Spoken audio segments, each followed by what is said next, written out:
डोळ्यात अंजन घातलं. तेने निरंजन सामोरीने तेने निरंजन सामोरी.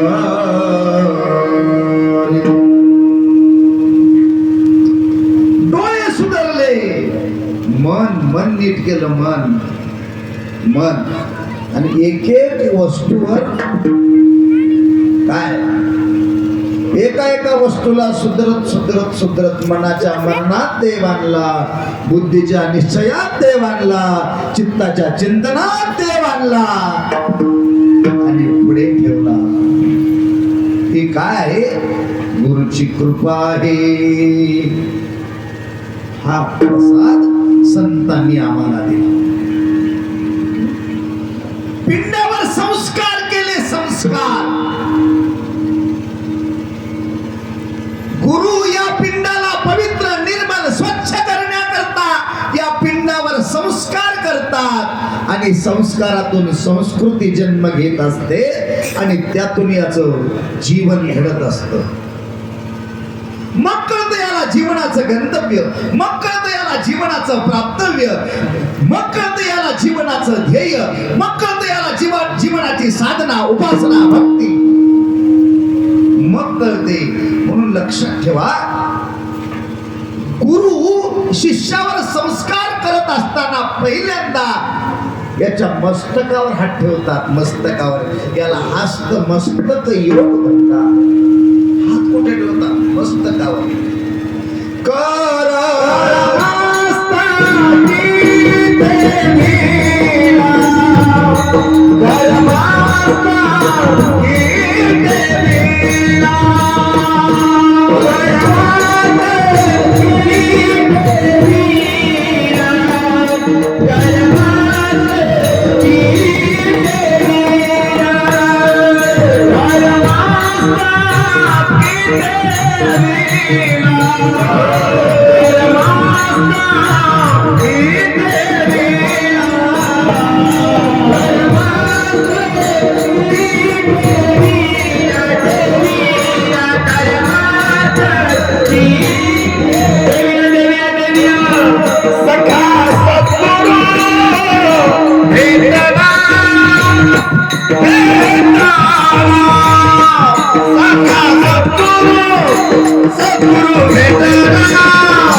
सद्गुरु भेटला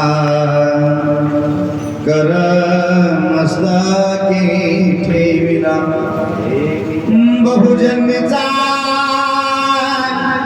बहुजन्मीचा शिन गेला कर मस्तकी ठेविला. सद्गुरु भेटला. काय केलं? सद्गुरु भेटला. हा शब्द कसे समर्पक आहेत. सत जाणीवपूर्वक तिथे ठेवलेले शब्द आहेत. सत शब्दामध्ये काय सत्याची अभिरुची आहे, सत्याची अनुभूती आहे. सत्याची कोणतं सत्य? त्रिकालाबाधित सत्य. त्रिकालाबाधित सत्य म्हणजे कोणतं सत्य? सत्य अरे भूतकाळात होतं, वर्तमानात आहे आणि भविष्यात राहणार आहे. ते सत्य. ते सत्य ज्या गुरुकडे आहे, जे सत्य असलेलं ज्ञान ज्या गुरुच्या अंतरंगात बहिरंगात ओतप्रोत भरलेला आहे, तो सद्गुरु. माझा कोण आहे? तो सखा आहे. सखा माझा अनुबंध, माझा संबंध त्याच्याशी कसा आहे? अहो तो माझा सखा आहे. सखा म्हणजे कसा? मौलीने सांगितलं सखा म्हणजे जीवलग आहे. दोन शब्द वेगवेगळे आहेत आपल्या व्यवहारामध्ये. दोन शब्द वेगवेगळे आहेत, जीवलग आणि देहलग. महाराज दोन शब्द वेगवेगळे, जीवलग आणि देहलग.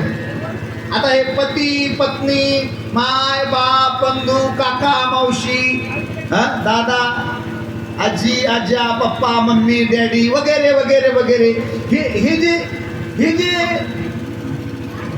देहत्वाच्या संबंधाने येणारी नाते आहेत. ही सगळी मंडळी देहलग आहे पण जीवलग नाही. मग जीवलग कोण आहे? जयाने परशिव केला जीवाचा, तया सद्गुरुची नमो नमो. तो सखा ज्याने जीवाला शिवत्वाची भेट करून दिली. जीवा शिवपदी बैसविले, गुरुमातेने वात्सल्य. काय शब्द वापरले बा? गुरुला गुरु आई आहे आणि त्या आईनं एवढं प्रेम केलं, वात्सल्य एवढं प्रेम केलं. जीवा शिवपदी बैसविले, गुरुमातेने वात्सल्य. म्हणून त्याला सखा असा शब्द वापरला गुरुच्या संबंधाने. गुरुच्या संबंधाने सखा असा शब्द वापरला. सखा कोण? जीवलग जीवीचा, बंधू तो मित्र पूर्वज कुळीचा. जयाने परशिव केला जीवाचा, तया सद्गुरुशी नमो. आपल्या जीवनात गुरुची आहे, एवढी व्याप्ती. गुरु एवढा व्याप्त आहे, एवढा व्याप्त आहे आणि तो आपल्या संबंधाने सदैव कार्यरत असतो. गुरुचं ब्रह्मचर्य शिष्याच्या कल्याणासाठी, गुरुकडे असलेलं ज्ञान शिष्याच्या कल्याणासाठी, गुरुने स्वीकारलेलं वैराग्य शिष्याच्या कल्याणासाठी, गुरु करत असलेला त्याग शिष्याच्या कल्याणासाठी, गुरु करत असलेली भक्ती शिष्याच्या कल्याणासाठी, गुरु करत असलेलं गुरु करत असलेली तपश्चर्या शिष्याच्या कल्याणासाठी, गुरु करत असलेलं अनुष्ठान शिष्याच्या कल्याणासाठी. एवं त्या गुरुच्या जीवनात प्राप्त झालेला आयुष्यातला एक एक क्षण शिष्याच्या कल्याणासाठी वापरला जातो. म्हणून गुरु आमच्यासाठी सखा आहे. गुरु शिष्यासाठी जगतात, कर्म कृती क्रिया शिष्यासाठी करतात आणि त्या शिष्याला निश्रेयस कैवल्य याच्याही पुढे गंतव्याची नव्हे अमृतत्वाची प्राप्ती करून देतात. म्हणून ते गुरु आमच्यासाठी सखे आहे. म्हणून सखा शब्द वापरला. असा काही चिल्लर शब्द नाही सखा, असा काही सामान्य शब्द नाही सखा. आणि एक लक्षात ठेवा, गुरु आता कोणाचे गुरु जिंतूरचे असतील, कोणाचे वसमतचे असतील, कोणाचे अहमदपूरचे असतील, कोणाचे साखरखेर्ड्याचे असतील, कोणाचे कुठले असतील, कोणाचे कुठले असतील. जय श्रीराम. साखरखेर्ड्याचे गुरु साखरखेर्ड्याला आहेत, अहमदपूरचे अहमदपूरला आहेत, जिंतूरचे जिंतूरला आहेत वगैरे वगैरे. तिथं असले तरी ते आपल्या जवळ जय बजरंग, जय हनुमान, जय जवळ आहेत. कुठे? आपल्या हातात आहेत. जय साखरखेडा. गुरुने लिंग दिले शिष्याप्रती, जेव्हा काय सांगितले तया प्रती, ही माझी मूर्ती मधभावे मुलीने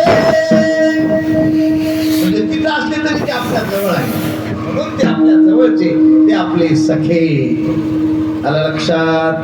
आणि दुसरी गोष्ट अशी चूक कधीच करू नका. गुरुन म्हणावा मानव ऐसा शास्त्राचा अनुभव. आणि आपल्यासाठी काय प्रमाण आहे तस्मात शास्त्र प्रमाणंते. आणि गुरुपद एवढं मोठं आहे गुरुवीन अधिक नाही हरी. गुरुवीन अधिक नाही त्रिपुरा. शिवकोपे गुरुतारी गुरुकोपी तारिणा. म्हणून वासी काय म्हणून गेले म्हटले गुरु माया गुरु बाप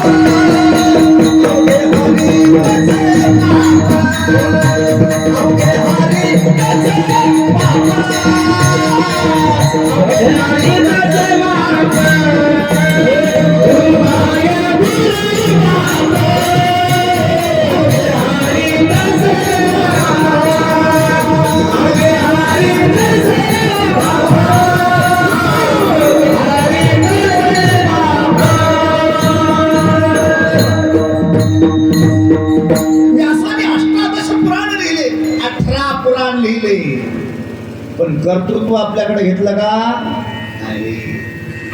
कर्तृत्व कुणाला दिलं गुरुला दिलं. 9,000 ओवीचा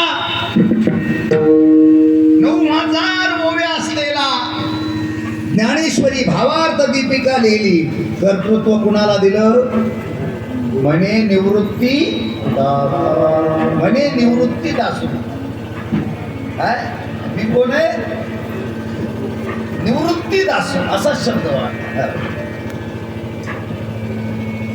म्हणजे कर्तृत्व कुणाकडे दिलं गुरुकडे दिलं. मनमत मौलीने कुणाला दिलं कर्तृत्व गुरुकडे. बसवराज श्री गुरु मानूर मठ सिंहासनाधिकारू. करते कोण आहेत बसवराज श्री गुरु आहेत. मी नाही.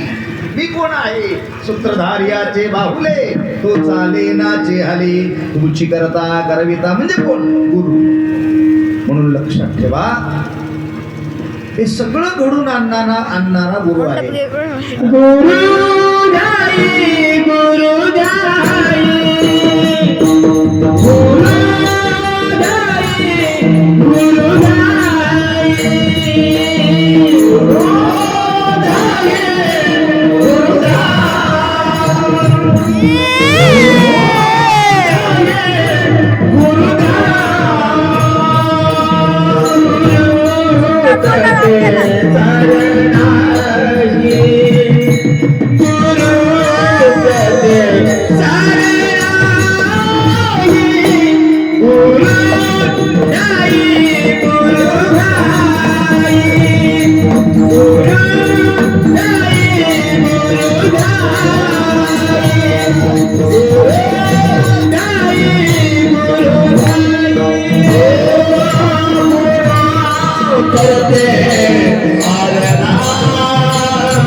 गुरुपरते सारनाय गुरुसेवेचा संकल्प हेच माझे जीर्ण. हेच आमचं तप आहे आणि तपश्चर्याने काय साध्य होत नाही माय. म्हणून इकडं तिकडं जाऊ नका. आता मार्गशीर्ष महिन्यात गुरु कोणीकडे जाते की गुरुच्या जागेवर लक्ष्मी येऊन बसते. कोण सांगितलं तुम्हाला की काय नाही. आता लक्ष्मी येते ओम नमः शिवाय. लक्ष्मी आली की आंब्याच्या झाडाला फाटे ठेवण्यात बाया. कोणते कोणते फाटे माय? चल द्या.